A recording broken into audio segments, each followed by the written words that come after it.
Sri Sachidananda Sadguru Sainath Maharaj Ki Jai. Sri Sai Satcharitra, an Insight, Episode 112. My humble prostrations at the lotus feet of our Sadguru Sai. By the divine grace of Sai, an attempt has been made to translate the gist of the divine discourse of Sri Ramanathan Brother telecasted in Sai TV.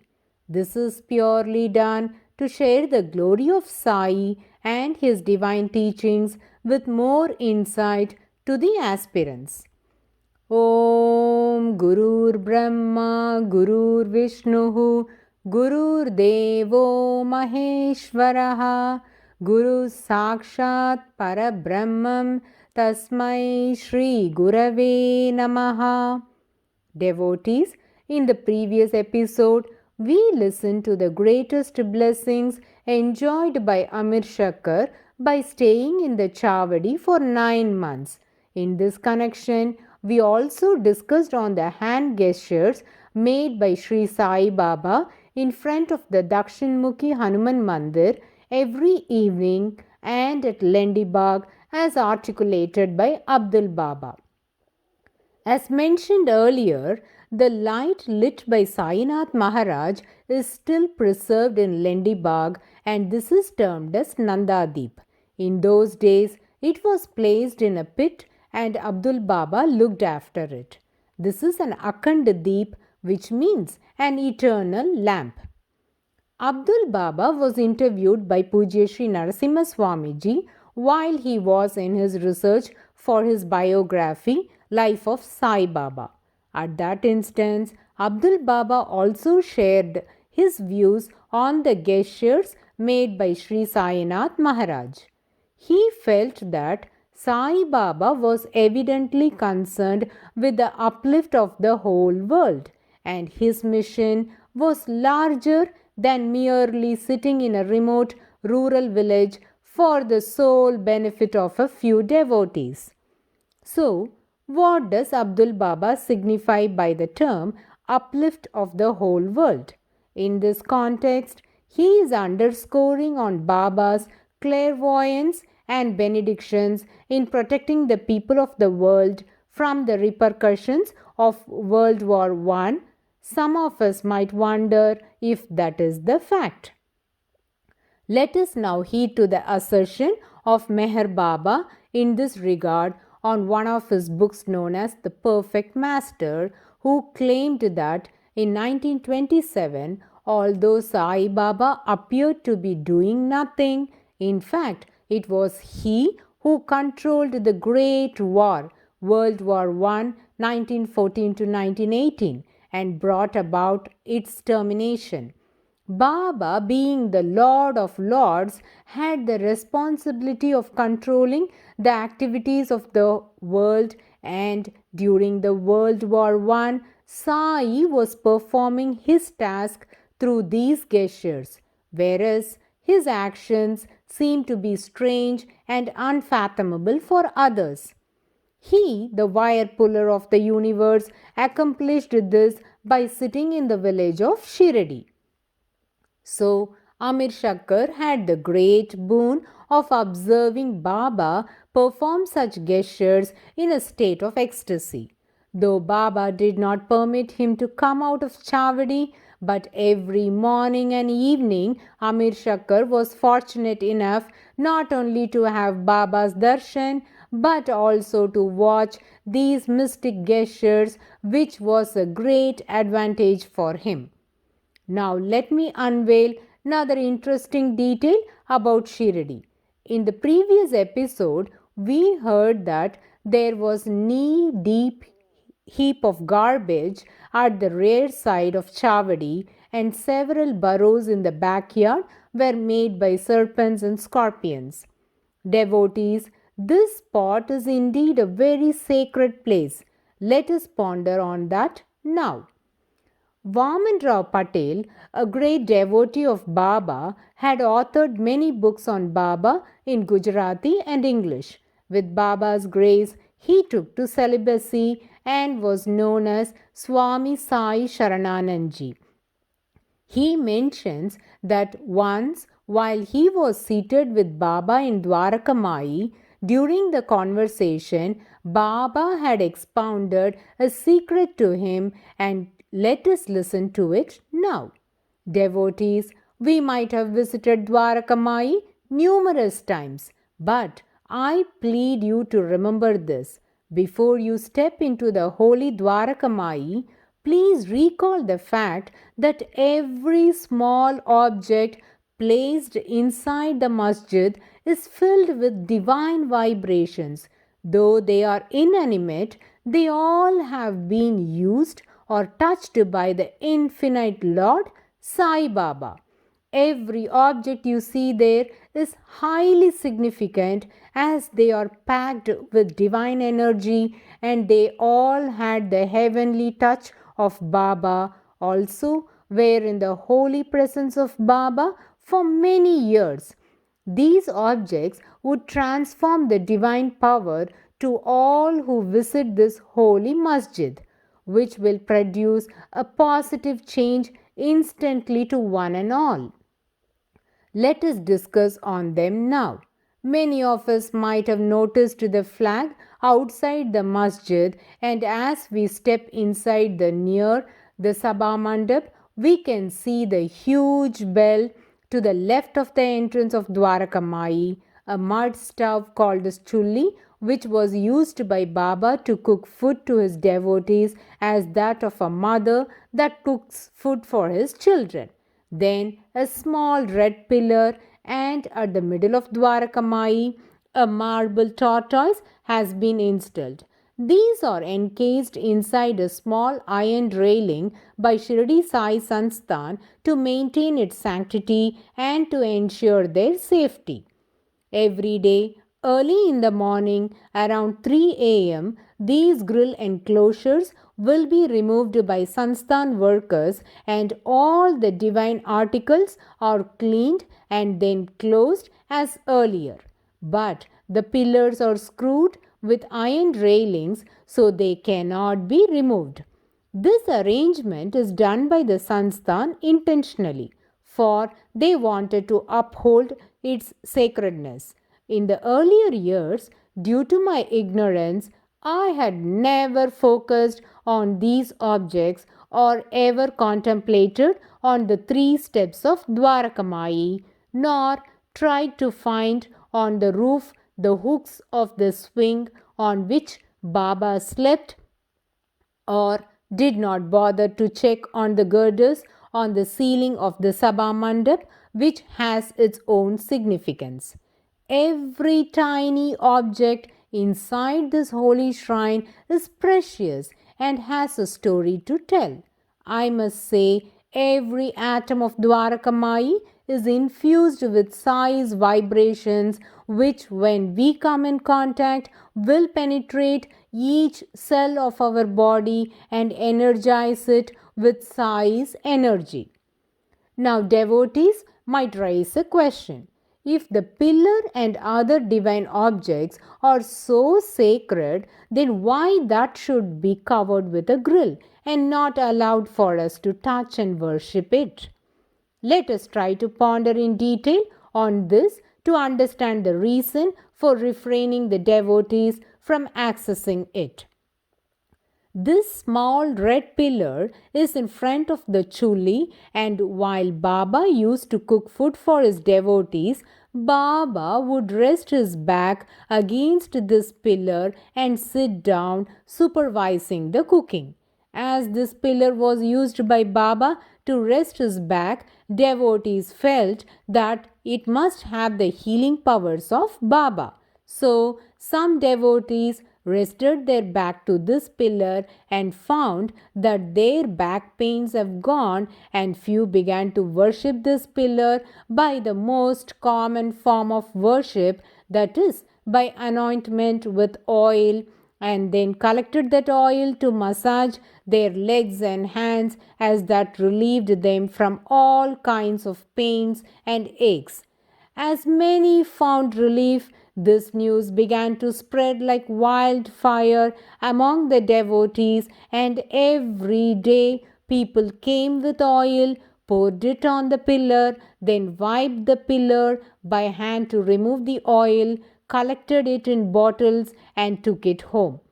Owing to continuous anointing of oil by the devotees, the most precious pillar began to wear out.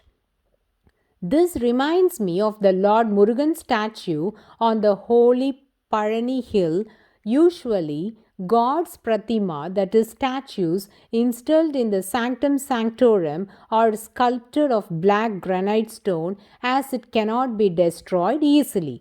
In some temples, God's form is also sculpted from marble, emerald, combination of 5 kinds of metals, or with a mixture of 3 or 4 types of soil and plant material.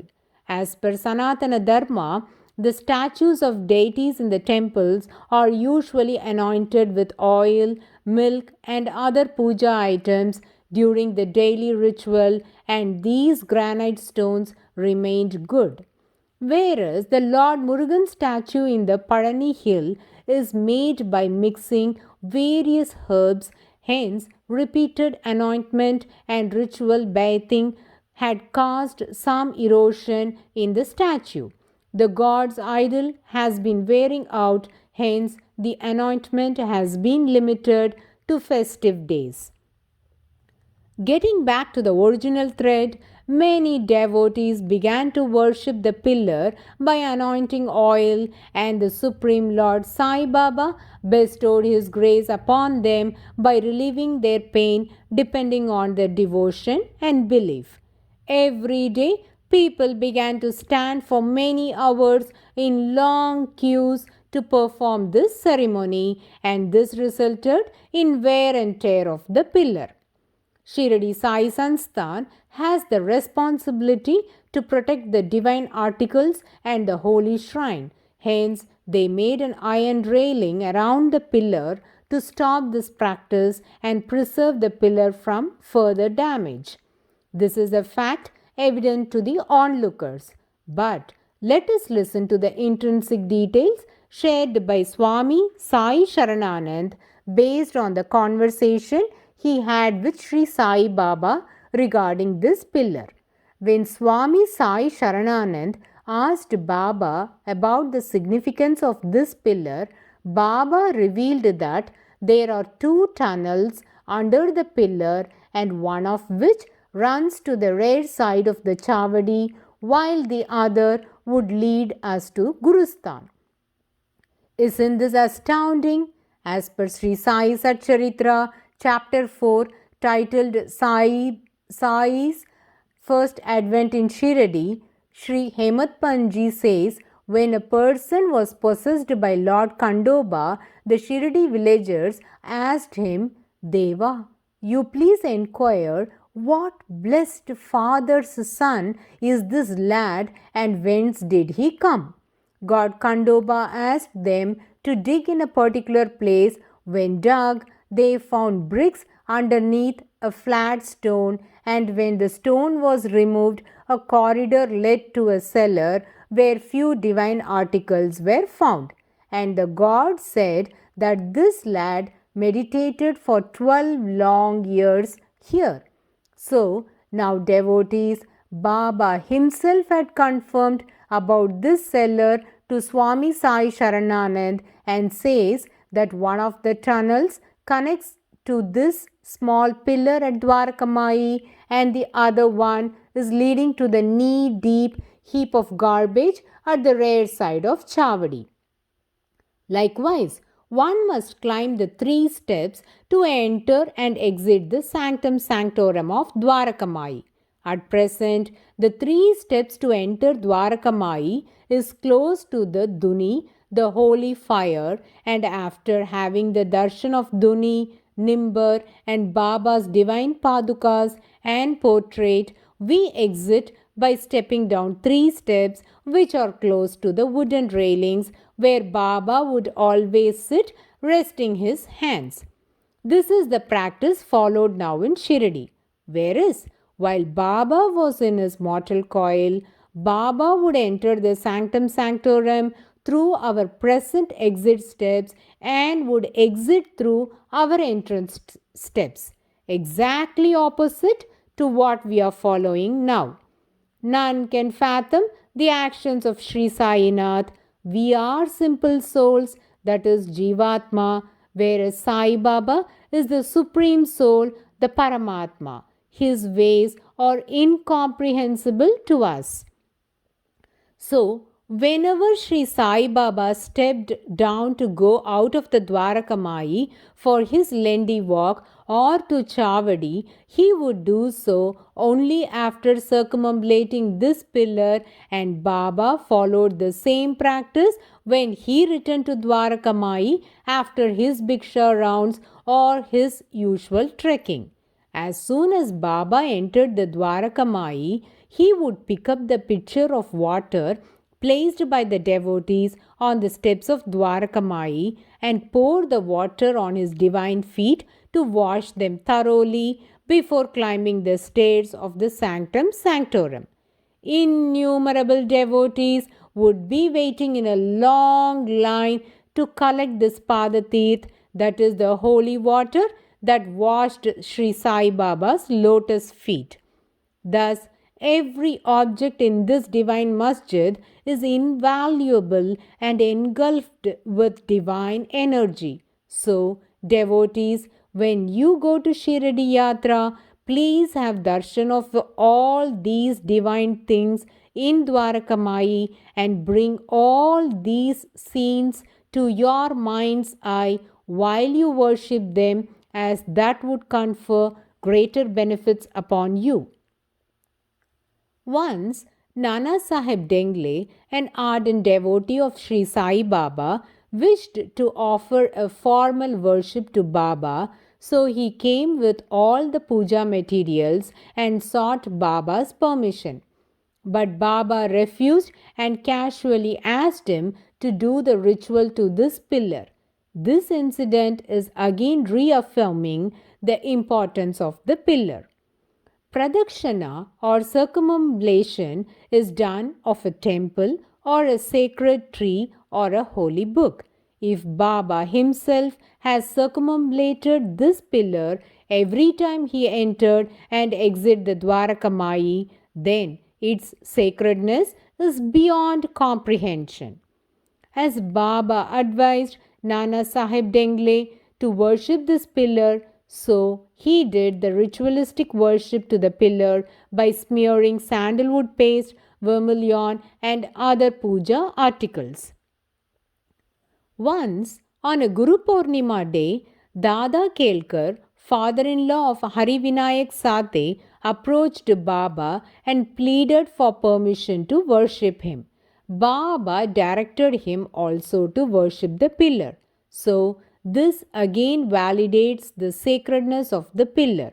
Also, to conclude, one of the tunnels from this divine pillar that leads to the backyard of Chavadi is a very sacred spot, and at present this place is used by Sri Sai Baba Sansthan to save the wood and cow dung patties for fueling the holy fire known as Duni. Though now there is no possibility to visit this holy place, but it is the same spot where knee-deep pile of trash was dumped and was a home for scorpions and serpents at the backside of Chavadi during Baba's period. I briefed upon this topic for the devotees to understand the significance of this divine spot. Baba worked on Amir Shakkar's disease in a way unintelligible to others, for this further strengthened his faith, but his mind began to play tricks. He felt tormented as he was not allowed to move out of Chavadi. This is the nature of mind. Though it can discriminate between good and bad, it will naturally get drawn towards the worldly pleasures, which will in turn lead to sufferings. The God on earth, Sai Baba, has pulled Amir Shakkar to Shirdi with a purpose. Amir Shankar is devoted to Baba and has unswerving faith still. He felt as though he was imprisoned at Chavadi. This plight of his reminds us of the life of Sri Upasani Maharaj. Amir Shankar now decided upon something without consulting Baba. What did he do? And how he invited sufferings owing to his own decision? How did he overcome that problem? All these questions will be answered in the coming episode. Bow to Sri Sai. Peace be to all. Om Sai Ram.